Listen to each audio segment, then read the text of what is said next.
administration. And these rallies define the frozen conflict.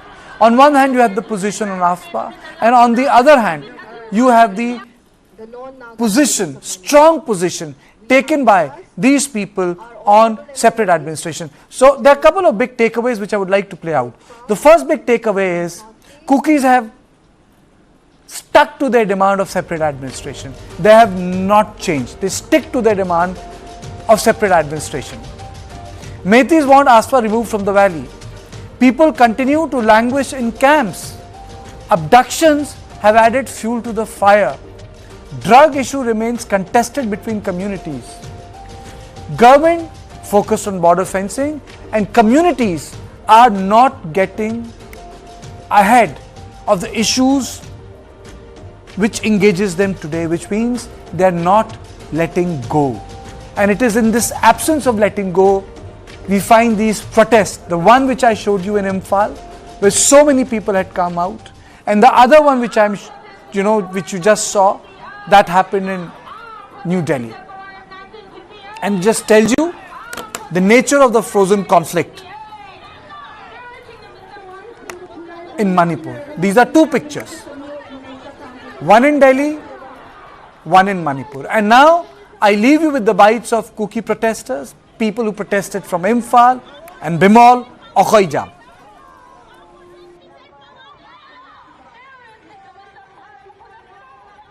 हमारे जो मुख्य मांगे हैं, हम ये बोल रहे हैं कि केंद्र सरकार को कि हमें एक separate administration which is UT with legislature, union territory with legislature, जैसे कि पुडुचेरी है, Puducherry is also an UT and they have a legislature. तो हम ये सरकार से ये मांग, केंद्र सरकार से ये मांग कर रहे हैं कि हमें एक अलग प्रशासन UT in the form of with a separate legislature. ये मांगे हैं. In Manipur, and we are still suffering, and we are just still like a time of the corresponding in era of the Renaissance in Europe, where the people have been struggling for their fundamental rights and against the colonialism, against the feudalism, against imperialism, etc. So far, in Manipur, we haven't got regarding the most fundamental right to life, this and that, because the Manipur, that means both these Indian security forces as well as the law enforcement agency, police, and they enjoy and de facto impunity their act of the human rights violation. And in the meantime, the unseen actors like terrorist group also now they're committing a lot of the human rights violation.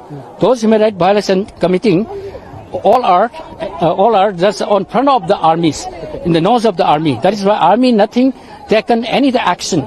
Manipur population is barely 3 million. Expected to be around 33 right now, 33, 34 lakhs. As much as the population of New Delhi's district. In such a small, you have 2 divisions of army and 60,000 people, security personnel were sent in the very next day after the violence erupted on 3rd of May 2023. On the 4th and the 5th of the same month, more than 60,000 people, security personnel were sent in. And recently they have done it again. And there are notorious laws like Armed Forces Special Power Act, which give extraordinary power to the security personnel. Despite the presence of these 70,000 troops, new troops, besides the all deployed soldiers in such a tiny state, how is that 60,000 people have lost their homes? How is that the death toll continue to rise even today?